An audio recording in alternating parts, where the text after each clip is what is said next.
This is Ashton Marcus, and I'm on location at the Clara Trevor Theater for the presentation of Sweet Smell of Success. Hi, I'm Ashton Marcus with KUCI 88.9 FM in Irvine, and you're? Hi, I'm Gary Busby. I'm the music director of this show, Sweet Smell of Success. I have been here at UC Irvine for 11 years. I have been the chair of the department since January of 2013.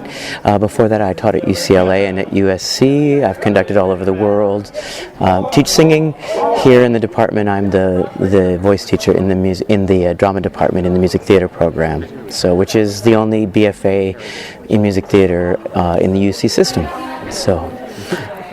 So how did the actors do voice-wise? Oh, they did beautifully tonight. It was a great show. Well, you tell me. You were the one listening. What'd you think? Actually, I liked it very much. Oh, good. I'm glad. No, I thought they really sang well. I mean, we got some donors and hired a professional group of musicians to be the pit underneath them, and it really lifted and elevated them. So they were able to achieve some things tonight. Actually, the whole run, but every single night they're finding new nuances and new shaping and coloring. It's really exciting to be their teacher and then also be able to be with them in the pit and sort of lead them through a production and a show where they know what they can trust. So it's the same from the studio to performance. Did you have any involvement in casting of the play? Yes, absolutely. With my colleagues Marana Delaney and Andrew Palermo, we cast the show.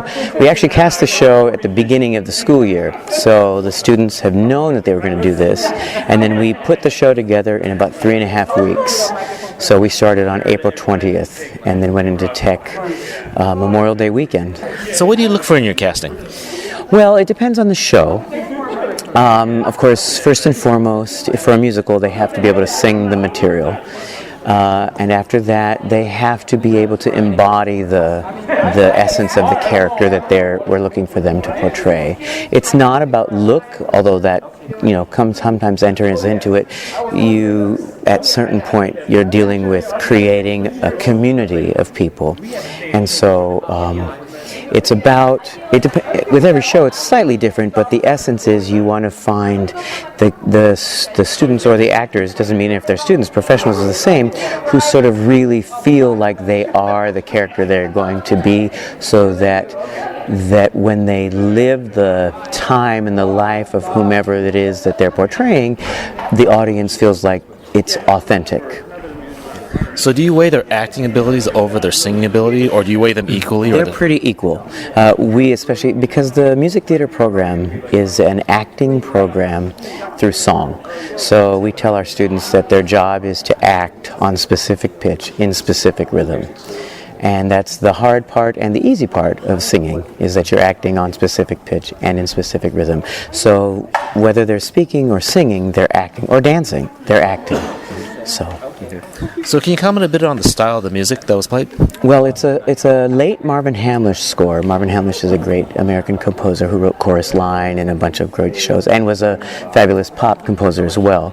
But it's a big band show, big band score, highly jazz influenced, and you can see, because you were listening, there's very little music and there's very little scenes that are not underscored. So it's essentially like a live film score happening for the audience. All the transitions are underscored, much of the dialogue is underscored, and it has a very post-West Side Story feel to it. I mean, it's interesting. It's set in 1952 in New York, and so, which is just in the same era of West Side Story. So it sort of has the color and the evocation of that period and that sound.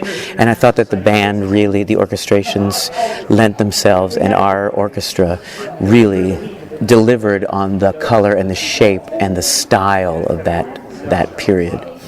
Do you find it very challenging to have people who sing jazz and still finding the people who can act at the same time? Would you say, well, I mean, a person can't act that well, but he can sing jazz fantastically, and we just got to have that?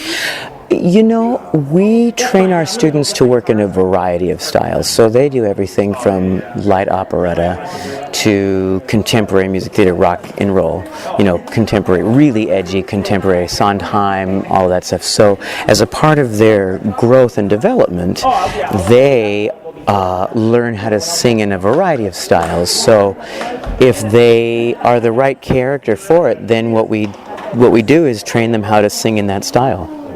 Because that's what they're coming to school to learn, is they walk out of here with a painter's palette of a variety of different styles that they can draw from and paint with in their professional careers. Yeah. I hear that basically, again, a music director, you actually did some casting. Most music directors, they don't do casting. They just have to teach them how to sing. Well, it depends on where you're working. When I work professionally, I always have a say in the casting, because especially if you're working with a director who doesn't understand singing, they could really end up making a mistake. You've got to know that the people who are going to be involved in the show can deliver the musical material. They have to be able to do that.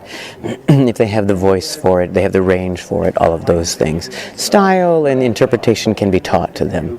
But I have never been involved from Portland Opera down through, working here in a show where I have not had a say in casting.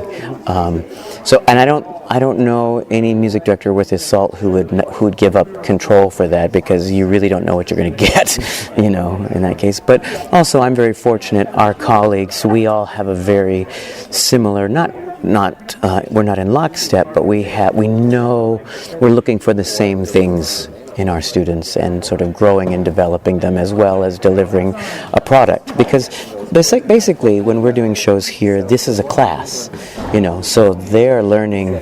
This is a class about learning to put this show together.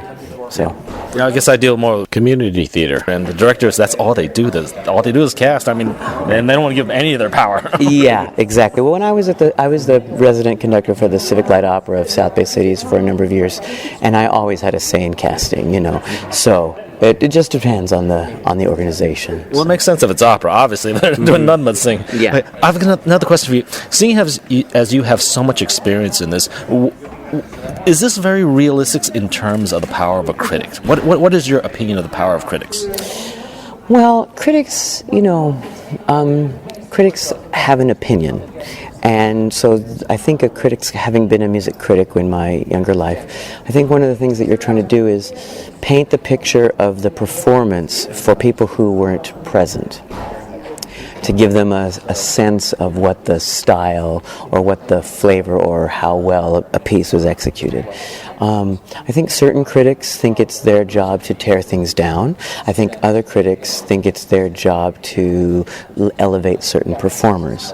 I think that the role of the critic is to help educate the reading audience, and help them understand. And if it's a show, for example, or a concert or a play that they don't know, to teach them a little bit.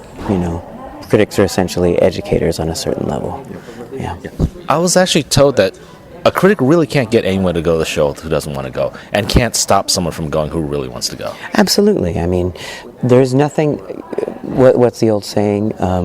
As long as they're talking about you, it doesn't matter if it's good press or bad press. As long as they're saying something, the worst thing that you can have is nothing said about you. So there are performances that I was at when I read a review, and I thought, what performance was this critic at? But everyone has their bias, and I also think that critics, if they're not careful, they tend to be sort of like the character of JJ, think they have an overinflated opinion of themselves. They can go there. The best critics do not. They feel that they have something to say, and they have some knowledge base from which to speak, and they're sort of expressing that to their reading audience. So. Well, thank you very much for being on the show. Thank you so much. Thank you, and I look forward to hearing it. Hi, my name is Ashton Marcus. I'm with KUCI 88.9 FM in Irvine, and you're? Andrew Mondello. I'm a senior at UCI, and I'm from the Bay Area, and I'm hoping to go to grad school soon. Okay. And which character did you play? JJ Hunsucker. Basically, he's the antagonist of the show. He's not evil, but he's not a good guy, and he's kind of the all-knowing, all-powerful puppet master of everything that happens in the show. I love anti-heroes in Shakespeare and in everything. I love flawed heroes. I loved your character. Thank you so much. And thank you for coming too. Yeah, it's a really interesting show because it's not your typical musical. It's not like singing and dancing at all. It's very dark, very twisted, very edgy. So yeah. So how did you get into the character? Well, I use music to get into characters. So I have a playlist that's all rage music, and I just kind of sit down in the green room and I punch walls and do push-ups and tricep dips, and that's how I get into character. I mean, how'd you get into the evil, though? How'd you get the evil to permeate your character? That's an interesting question.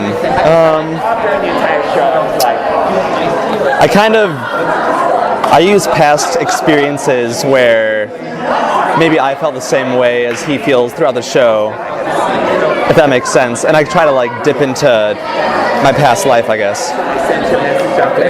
Okay. So, what's your opinions of critics? Do you think they're overrated or underrated? I don't think either. I think that some people can be very harsh, and some people can be not harsh enough, like talking about critics. So, no, neither, really. Well, thank you very much for being on the show. Thank you. Hi, my name is Ashton Marcus with KUCI 88.9 FM in Irvine, and you're? I'm Giovanni Munguia. I play Sidney Falco in Sweet Smell of Success. I was born in Mexico. Then I moved to San Diego, and I did community college over there. And then I transferred here to UCI to the drama department, and then I'm now currently a BFA in musical theater here. I play Sidney Falco. Sidney Falco is a press agent who basically has clients who pay him to get them in newspaper. So basically like a promoter kind of. And he is just a guy who needs money, and he will do anything to become successful, no pun intended. And he meets JJ, and his life just takes a turn for the better, he thinks. But crazy stuff happens afterwards. So how did you get into your character anyway? I watched the movie a lot. It was like a good base to forming the character. There's a 1950s movie with Tony Curtis, and that just kind of set the mood for me. Just the whole like film noir, and just like the seriousness, and also like the comedic aspect of Sydney. So I just kind of went from there, and just it's just at some point it just clicks, and you just like figure out how to do everything in the show like your character. But yeah, I just started with the movie and just like a good base. Do you think critics are overrated or underrated or what? I think critics are needed, at least now, to really get somebody else's point of view on something. It depends what you're talking about. For example, theater, if there's somebody who really knows their stuff, you read them to get, you can't be influenced by them, but it's a good source to kind of formulate your own opinion about stuff. Well, I love your performance. Thank you so much. Appreciate it. All right, thanks for being on the show. Thank you. Hi, my name is Ashton Marcus. I'm with KUCI 88.9 FM in Irvine, and you're? Hi, my name is Tarek Malik, and I play Dallas in Sweet Smell of Success. This is my 4th year at UCI. I'm graduating this year. This is my 12th show I've worked on here and my last show. And in a few months, I'll be moving to New York to continue acting. So I play the character of Dallas Cochran. He's a piano player and the love interest of the main female lead. So what do you think of the play? Well, it's great. I mean, I think this show is great because it's a Broadway show. It's big and bombastic, but it's not corny. It's very dark and rooted and very grounded and gritty. And I think that it offers such a cool film noir element that a lot of shows don't have. So I'm really glad we were able to put it up here. How important do you think is personal marketing for an actor? Oh, really important. Yeah, I mean, you can get by without personal marketing, but when you personal market and when you take your career into your own hands, you're ensuring more success for yourself in the long run. And a lot of people say that in this business it's luck, being in the right place at the right time, but if you're in control of your career, you're putting yourself in the right place at the right time. So, thank you very much for being on the show. No, thank you. Hi, I'm Ashton Marcus with KUCI 88.9 FM in Irvine, and I'm with? I'm Stephen Stanley, from editor of Stage Scene LA. Okay, normally I don't interview critics, but basically this show was about a critic. So what do you think of it? Well, I don't know if it's about a critic. It's more about a gossip columnist, and I've been known to gossip in my life. I love this show. I think it's exciting to see something that hasn't been done, and that UCI gets to do the first university college production on the West Coast is very exciting, and they do it brilliantly. So you don't identify with the leading actor of this at all? No, I don't think JJ or Walter Winchell really reviewed theater. I think they were more interested in spreading rumor and innuendo. I try to avoid that, although I certainly enjoy hearing it, but keep it under my hat. Well, I'm glad I met you, and I greatly respect your column. Thank you so much. It's great to meet you too. All right, thanks for being on the show. You're welcome. Sweet Smell of Success will be playing at the Claire Trevor Theater from May 30th to June 6th. For more information, go to www.arts.uci.edu or theorangecurtainrev.com.